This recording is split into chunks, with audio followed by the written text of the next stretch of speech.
with a facial galvanic spa after about 10 weeks. It really Wow. only took about 2 months. And how often do you do it? Twice a week. Twice a week? 5 minutes? 5 minutes. And for 3 weeks here?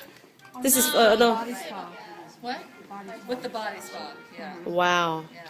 And you, I had already had about a ½ an inch of reduction with the facial spa, and when I started using the body spa, after about a month. What do you mean the facial? The little spa. yeah, the little spa. Now she's using the Galvanic Body Spa. Wow, amazing transformation. Well, what I have noticed is when I do that, I can hold my arm like this and leave that. That's that, amazing. You see the difference. Oh, So sorry. sometimes it's just the way that you hold your arm.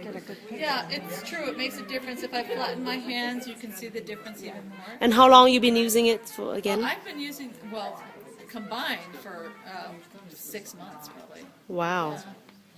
That's amazing. Thank you for sharing.